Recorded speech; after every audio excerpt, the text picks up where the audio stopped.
I have finally done it, my friends. I have platinumed Final Fantasy VII Remake. I cannot believe it. It's been a grind. It's super exciting. This video, I'm going to be showing you guys the Pride and Joy trophy, specifically all the waves of the boss fights. I'm going to commentate at the very beginning of each wave, but not for the entirety of each wave, most likely, just so I can explain to you guys what I did personally, how to get through it.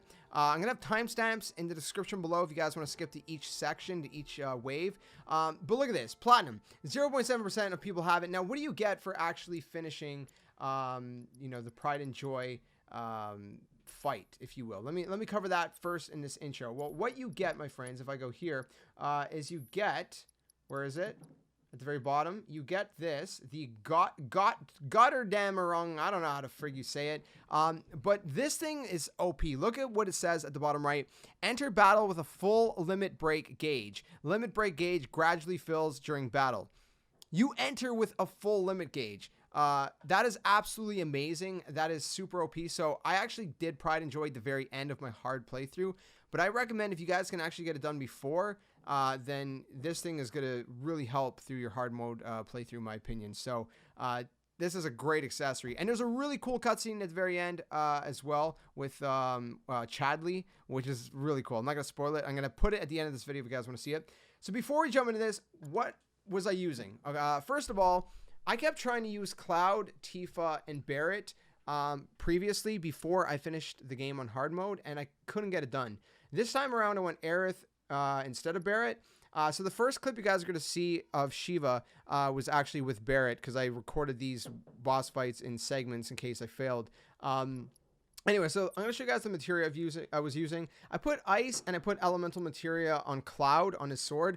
The reason for the ice is because the fourth wave, the fourth stage, is actually going to be Ifrit that spawns with Bahamut. So Bahamut is going to be the main one, and then he's going to spawn Ifrit like halfway through the fight. So obviously Ifrit's weakness is ice. That's why I have ice on here with my elemental. Healing, highly recommend. Every single character has healing. Revival as well. Every single character should have revival. A steadfast block is actually really, really good. So what I use this for, obviously, is when you block, it further decreases enemy damage and it fills the ATB gauge faster when guarding. So it's kind of like a two birds, one stone. Really, really good materia. I got HP up, but as you guys can see, this one's not actually fully maxed out. So it actually says that the total limit boost is 100%. So you can have 2 HP ups that are maxed out, because each max one would be 50%. So anything beyond that is kind of pointless. I like to have deadly dodge materia personally, at least on Cloud. I don't have it on anyone else. HP up materia, again, prayer and fire. Prayer is super, super crucial because you can heal without using magic. And then fire, obviously you want to use fire against Shiva as well. I don't have lightning on this character on Cloud. I don't really need it. I have it on Aerith though, and I'll explain why in a second, because Pride and Joy itself is metal. So lightning is good for Pride and Joy, but Pride and Joy is honestly the easiest one out of all 5. Again, elemental and fire on this one, so to take down Shiva faster. Honestly, I probably should have just put ice with this one. I would recommend putting ice because Shiva, what you're going to want to do, well, we'll explain in a second when we actually get into the fight. Again, healing materia, revival. I got HP up. Actually, I got 2 HP ups. And give it a little bit of a boost. I got ice. I got barrier. Barrier actually helped me out, especially against Bahamut or whatever he's called, and also against Leviathan. And then MP up. And then for Aerith, again, I got revival, ice, healing, fire, lightning, prayer. I got HP up, MP up, and another MP up to, you know, obviously Aerith, you want as much magic as possible. She's more of a mage. I got Fat Chocobo on here. Although I didn't really use it, I stuck more to what Cloud was using, which was Ifrit. Tifa actually has Leviathan, but I didn't use that either. I just used Ifrit against Shiva, and that was pretty much it. So that's what I'm using. As far as equipment goes, again, this is just what I'm using. I like hard edge. I had the chain bangle and a champion belt on. Champion belt gives you a significant boost of HP. And then for Tifa, I just so happened to have the Fury ring on. I was using Metal Knuckles and Supreme Bracer. And then for Aerith, I was using the Reinforced Staff, Cog Bangle, and Healing Carcanet or whatever. The reason for the Healing Carcanet or whatever you call it is because it increases the effectiveness of healing items, spells, and abilities. So you know, if I heal, it's gonna increase its effectiveness. It might give you more heals than normal. Same thing with your spells and abilities. So if I'm casting like fire on Shiva or ice on Ifrit, for example, it'll be more effective, which is why I have more MP up for Aerith. So that's kind of my setup. This video is going to be very long, obviously. Let's jump into it. I'm not going to waste any more time, and I'll commentate each section as we go through and help you guys out. So one thing I forgot to mention, if you don't know how to unlock Pride and Joy or where it is, at the very, very beginning of Chapter 17, after you've beaten the game on normal, you're going to come to this section right here. It's going to be at the very beginning, 66F, Hojo's Laboratory, main level. Chadley is right here where I have the square on, right here. And you're going to go through here, and the Combat Simulator is up here. Chadley will only appear right here once you've beaten the game once on easy or normal. That is very crucial to mention. Now, the other thing is to unlock the actual fight itself. You're going to have to do every single fight in the Coliseum in the Wall Market in both Chapter 9 and Chapter 14. Very crucial. You're also going to have to do all the combat simulation fights in this combat simulator right here, or else you're not going to be able to unlock it. So once you do unlock it, it's going to be the 7-star at the very, very bottom, 3-person team versus top secrets. That's going to be the one you're looking for. It's going to cost 700 gil if you want to take a shot at it. Took me about 21 minutes to complete, and I did it with Cloud, Tifa, and Aerith. So again, that's how you're going to unlock the actual fight itself, the battle. All right, so we're going to start off with Shiva here. No, you do not want to give up, unless that's what you want to do. What you're going to want to start out doing, which I didn't really do a whole lot. I don't think I did in this clip here. I did it in my successful run. This clip is not from my successful run because Barrett is in here. All the other clips are going to be from my successful run. This is just the one I saved from Shiva, which I thought was a good run. Anyways, what I did is fire. So you're going to want to spam fire, and what it's going to do, it's going to pressure her, and you're going to see she's going to fall down as you spam fire. Now, I do have fire, I think. In this very first clip, my setup is a little bit different than what I explained in the intro, but my setup for all the other 4 clips are going to be what I explained from the intro. For this one, I actually think I have fire with Elemental on Cloud's sword, so, you know, keep that in mind. Now, again, fire is going to help pressure her, which is going to help, you know, let you stagger her quicker. Tifa is going to be the stagger character. She does the most stagger damage, and it's going to be with her normal attacks. If you use any of her abilities, I've tried all different kinds of abilities.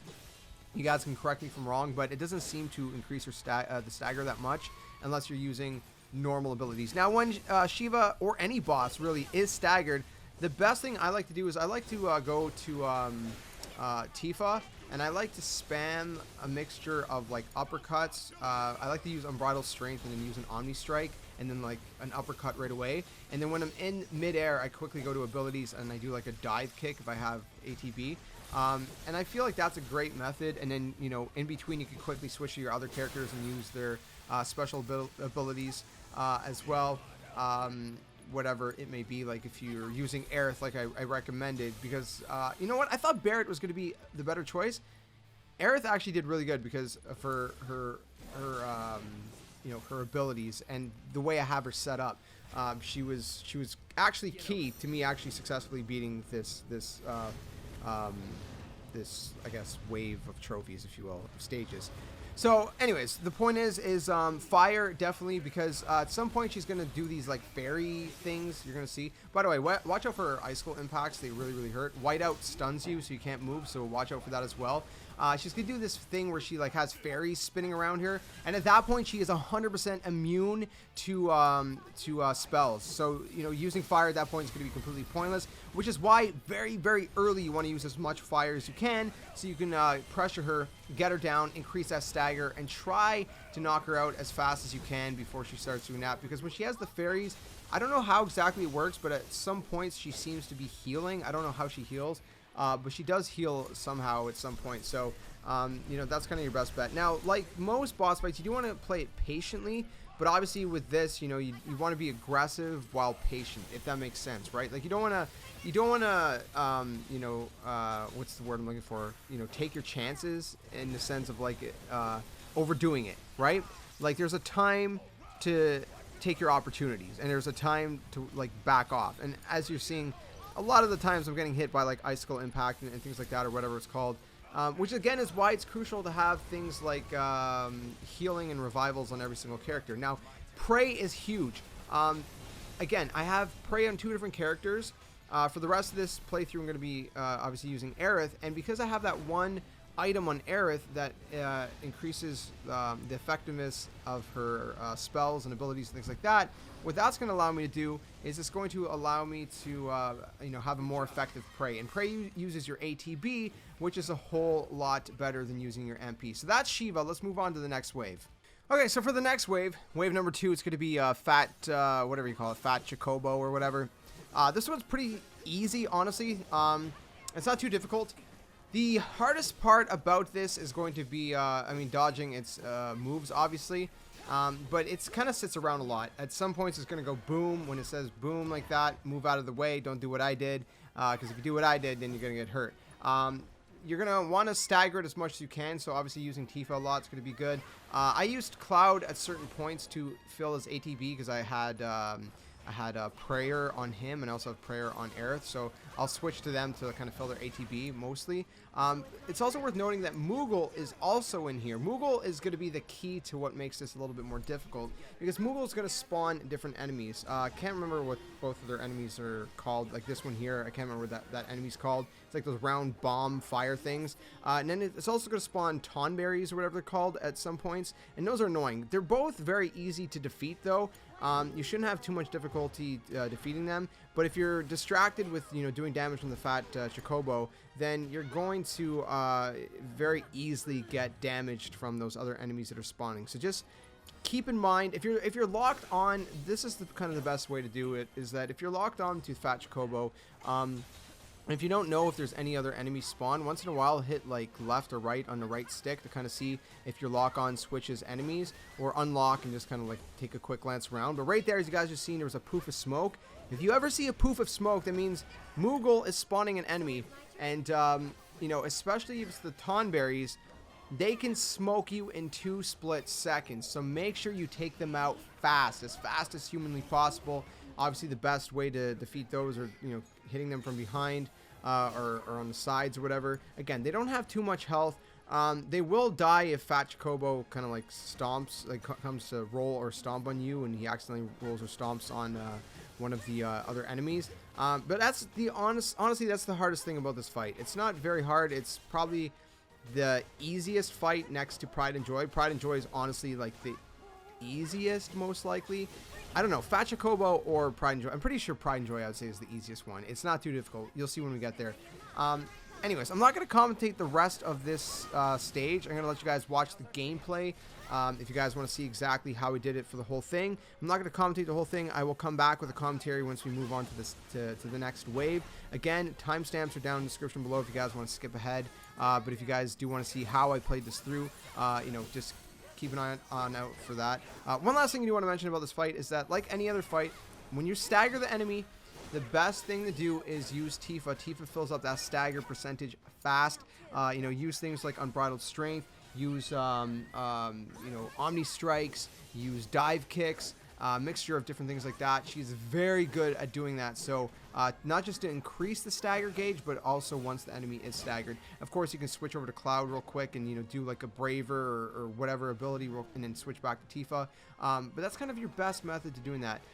So anyways, I'm gonna let you guys watch the rest of the gameplay of this wave, and we will be back for the next wave in just a second. Again, timestamps are in the description below if you guys want to skip ahead or continue to watch the rest of this gameplay if you want to see how I finished it.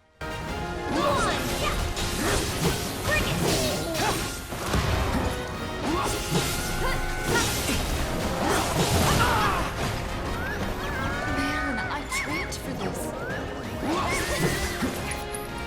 Take the lead. Here goes. Take it over. Stay back.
I'm ready. It's your turn. I got it. There. Bring it.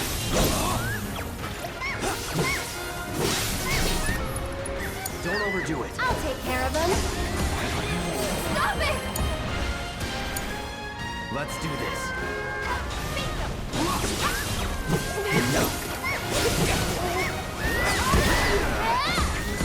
This one's for you.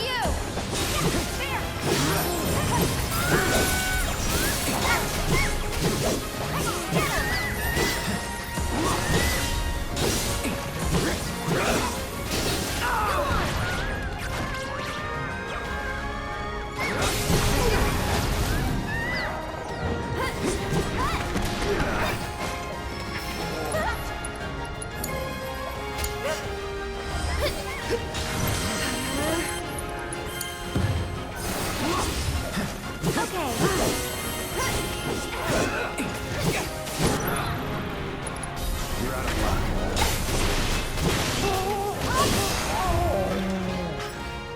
That wasn't so bad. So here we are on Leviathan, the second hardest boss that you're gonna fight in this wave of enemies. Leviathan is honestly super annoying. I do not like Leviathan, but Bahamut is even worse. Leviathan has a bunch of different moves it's gonna use. I don't remember every single move that it does, but it does this thing right here, the barrage thing, where it's gonna shoot a bunch of things. And right after the barrage, usually it shoots like a laser, which is very detrimental. It'll hurt you very much. Once in a while, it's gonna do a tidal wave. Now, a tidal wave will most likely kill all of your team, unless you're using something like a barrier or a mana wall, which is why I am using barrier on Tifa. I'm actually going to be using mana wall specifically because barrier is not usually enough. Mana wall is like a very strong barrier. So it does use a lot of MP, but keep in mind 50% of your HP and MP is restored every single wave. So once you are done this wave, you know, you're going to get 50% of both back. So make sure whenever you see it say tidal wave above its head, you'll have a couple seconds to, you know, activate that barrier. Put it on someone. I don't care who you put it on someone. You're probably not going to be able to put it on two people.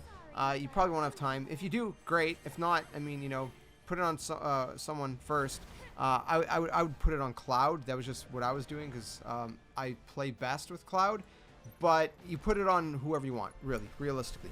You know, I mean, look at the ATB.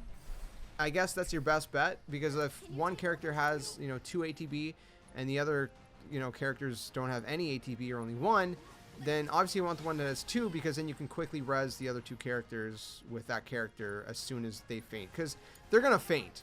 Tidal wave will make them faint. So you'll see, I think right here Leviathan's actually doing a tidal wave, which you can see Cloud has a mana wall on him. Aerith survived for one reason only, and that's because she has Reprieve. Okay, so that is another ability if any of your characters have on the weapon that you were choosing to use. Reprieve is a huge clutch. It keeps the character from completely dying. Not like it mattered because Aerith died right after anyways because she only had 1 HP and didn't have time to make a res with her before she got smoked. So I kind of wasted the Reprieve in this circumstance. Revival earrings also work like Reprieve, but once they're broken, they're broken. So for example, if you used Reprieve against, I don't know, SHIVA, you won't have them anymore for the rest of the fight because they break and you can't equip a new one because you're in the middle of a bunch of boss fights. That's why Reprieve is your best bet because it doesn't break. It works once per boss fight. So that means you can use, you know, Reprieve every single fight if you need it on Aerith or whoever else. So again, Mana Wall was a huge clutch against the tidal wave. You're going to definitely want that. Also against Mega Flare against Bahamut in the next one. We'll talk about that a little bit more once we get there. There's not really much to say except that, well, you know what? Apparently it's weak to lightning. There is that to say. I was using lightning, but it didn't say weakness. So I heard it's weak to lightning, but I don't know. Take it as you will. I used the strongest lightning with Aerith, who has that item that apparently makes abilities and spells more effective, but it only did like 1600 damage. So maybe it's a waste. I don't know. I mean, Aerith has so much MP on my setup anyways, my build, that I don't know like if it really matters not to use it. I mean, her normal attacks don't do much anyway, so might as well use a spell if you can. And again, I'm using prayer as much as I can to heal. You know, obviously I use actual healing with the MP when I absolutely have to, but I try to save that for, you know, times where I just don't have anything else. Once you have your limit, wait for a good opportunity to use it on the boss. Boss will get pressured at some point like it is right now. That's your opportunity to fill it stagger and do some damage and things like that.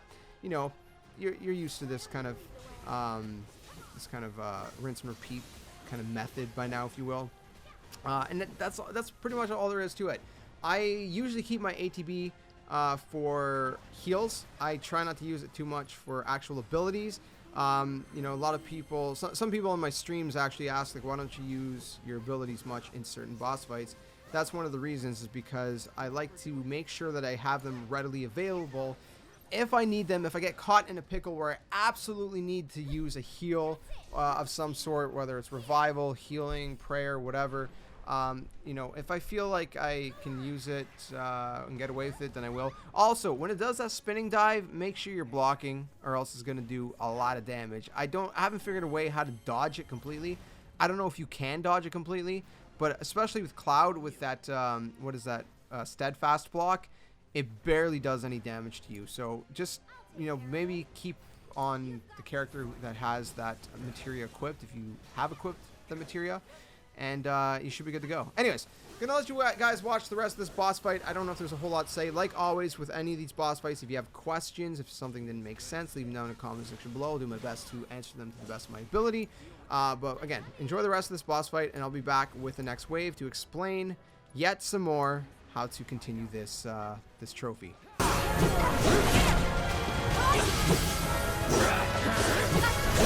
it together. I'll take care of them. Okay. Tagging out. Take the lead. We can do better. Here goes. Why don't you lead the way? Bring it.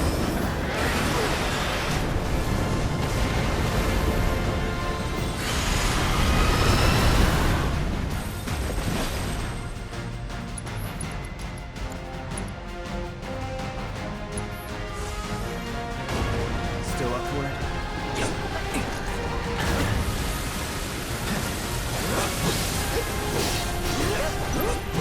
It's on now.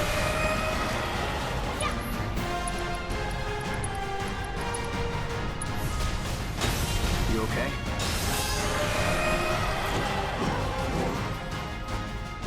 So here we are, Bahamut, the most annoying, in my opinion, boss fight of this whole thing, and probably the one that, if you're gonna die throughout this this playthrough, this is probably gonna be the one that you're gonna die on. I don't even know what to say except the fact that, like, block a lot, learn its attacks. It might take you a couple tries to learn its attacks, unless you just watch this video in its entirety and you can learn its attacks that way and be prepared like that. But you know, practice makes perfect, as they say. There's going to be portions of time where it's just going to kind of hover there. You're going to have time to kind of attack it, but be careful. Dive kicks seem to be doing, you know, a good little chunk of HP. As you guys see, I mean, look at that. I already have, like, what, 10-20%? That's like 20% of its health down in a very short amount of time. But don't be fooled. It's not that easy. So one of the things that makes this fight so annoying and so much harder is that this this boss will actually spawn Ifrit about halfway through. Excuse me. Right there, by the way, I already wasted Aerith's Reprieve pretty early, so that's unfortunate. But Reprieve is clutch, right? Because she didn't die.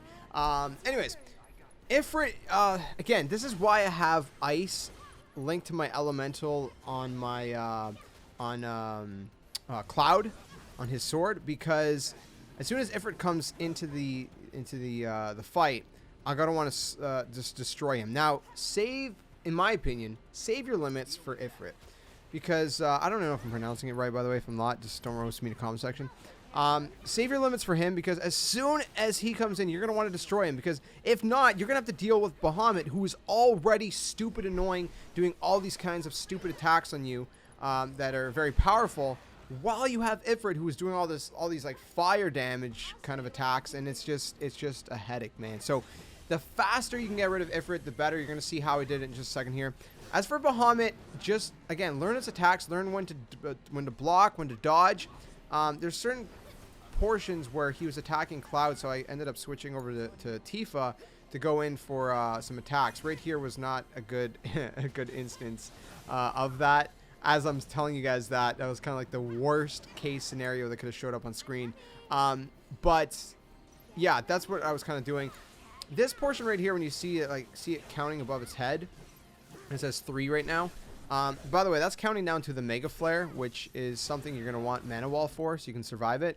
I actually don't think he did Mega Flare in this playthrough. I think I ended up beating him before he had the chance to do Mega Flare, which was surprising because in every other playthrough he ended up using it, and I would die because I wasn't using Mana Wall.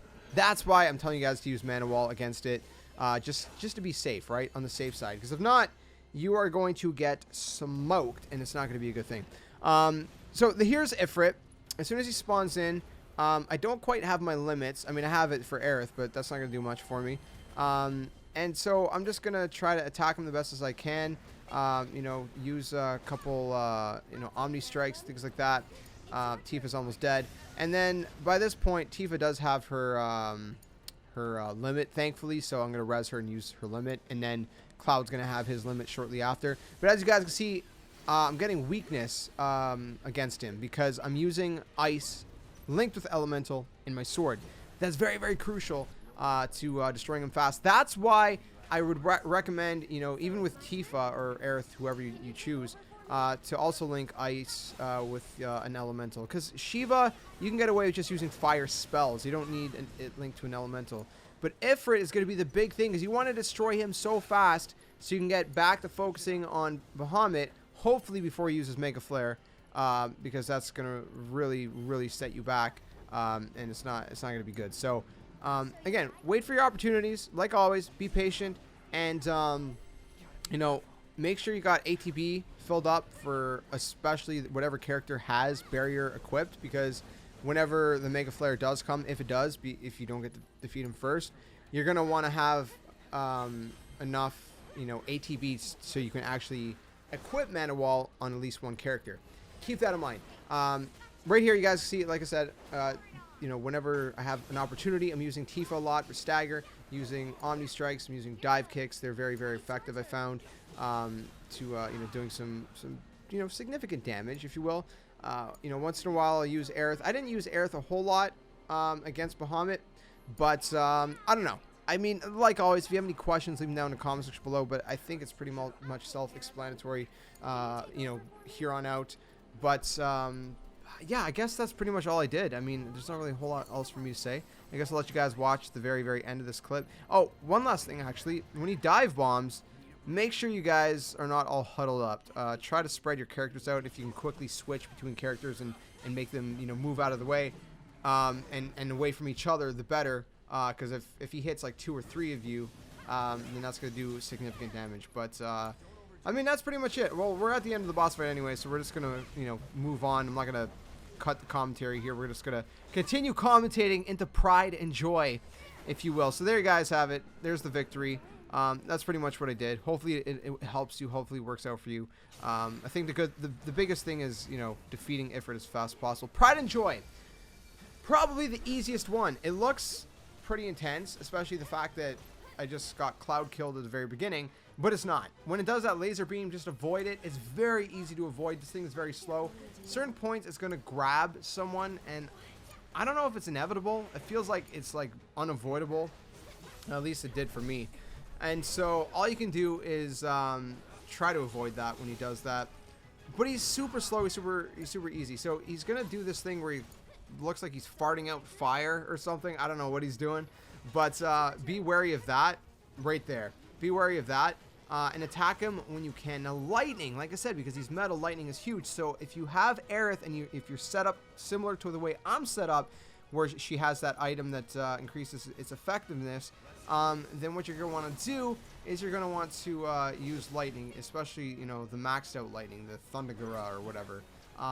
It's going to be really, really good. Now, this boss fight, obviously, you know, it's not, he doesn't die fast, but he's very, very easy, and he gets pressured, he falls on his knees. That's an opportunity for you to do some attacks. I mean, there's not really a whole lot for me to say about this boss fight. It's very, very easy. It's honestly, if you've made it this far, you will most likely win. Just be patient. I cannot stress that enough. With every fight, be patient, because if you get this far only to die, you are going to freaking cry. I swear, you're going to cry. Because it's the easiest fight out of all of these, in my opinion. You just got to be patient. Take your time. You know, attack when you can. Save your ATB for heals in case. You know, I would be a little bit more lenient on using abilities like Braver and stuff like that. I didn't really use it a whole lot in here against Pride and Joy, because this was actually literally my first time facing Pride and Joy. My first attempt against Pride and Joy itself, I actually won. Where I kept dying was either Leviathan or Bahamut. Those were the hard ones. But you know, I didn't know how this fight was going to go on. So, I mean, if you have 2 full ATBs on Cloud, for example, you can use a Braver or something like that. When he does catch whatever character he does catch, that character, I don't know if there's a way to really get him to let go. That character will most likely end up dead by the time because at one point he's going to throw that player on the ground, and that's going to basically kill you. So make sure someone has enough ATB to res that character. You should be good to go. I mean, you guys can see Aerith has so much magic. I could have used a lot more Thunder, which probably would have made this fight a lot faster. That's probably the only thing I would recommend doing differently than what I did in here. But besides that, I mean, again, there's not much more for me to say about it. It's just be patient when it does that beam. Like, look, it's so easily avoidable. I went to go attack it when it was doing the beam. Don't do that. I didn't know. You know, because I'm telling you to learn from my mistakes. Even with my mistakes, though, I still beat it first try. Again, I cannot stress this is a very easy fight. Compared to all the other ones, it's a walk in the park. So, gonna let you guys watch the rest of this, and I'll come back at the very end for the outro. But I'll let you guys see how the rest of this played out. Like always, you know, stagger it with Tifa. You know, do big damage when it's staggered. You know, unbridled strength, omni attacks, dive kicks, Braver with Cloud. You know, Aerith is more like the healer. She's kind of like the backup to heal you, and use spells like Thunder. Thunder's big. Use Thunder with Aerith. Look at that. 3,000, 10, 1,000. Tifa does big damage depending on what kind of moves you use. So anyways, I'll let you guys watch the rest of this, and let you guys watch the cutscene as well. And then after the cutscene, I'll be back for the outro to kind of close things out. But like always, let me know if you guys have any questions in the comments section below. And I'll be back in just a couple minutes.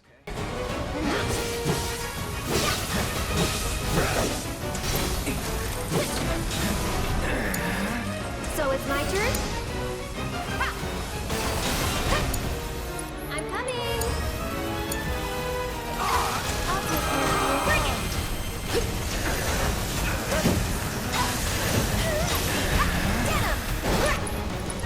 There's no escape!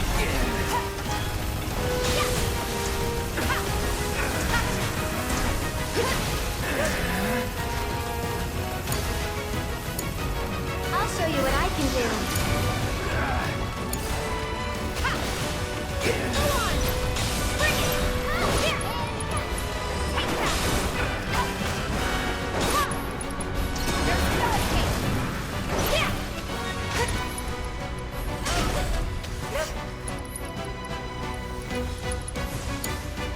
So it's my turn? Why don't you lead the way? Get him!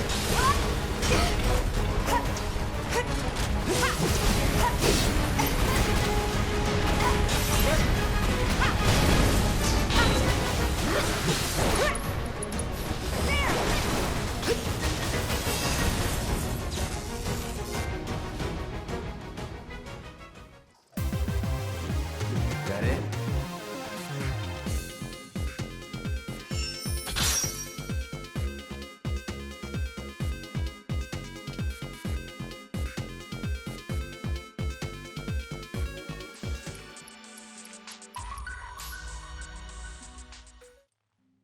Well done, Cloud.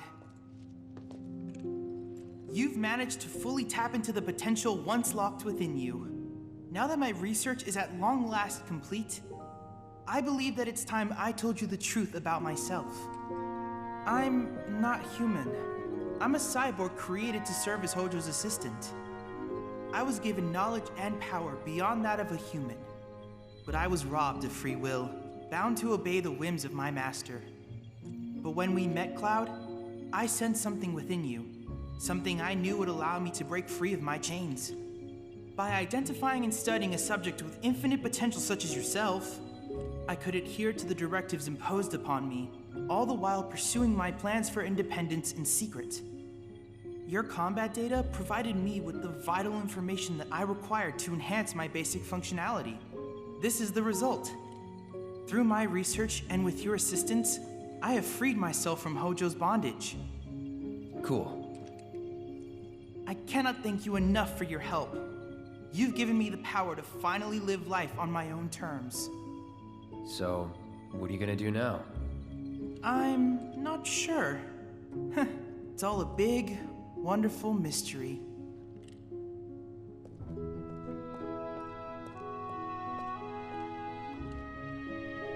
It's nice, not knowing something for a change.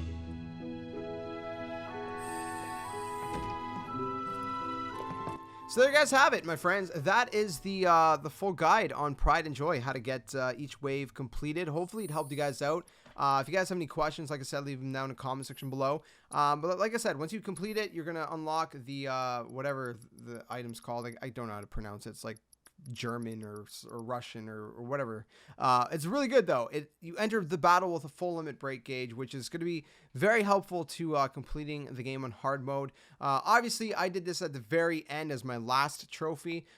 If you could do it before you complete the game on hard mode, then obviously it's going to be very useful. But anyways, that's it for me. If you guys enjoyed it, leave a like, subscribe if you guys new, share it with your friends. Let me know if you guys have any questions in the comment section below. Otherwise, thanks for watching, and I'll see you guys very soon. Till then, my friends, game on.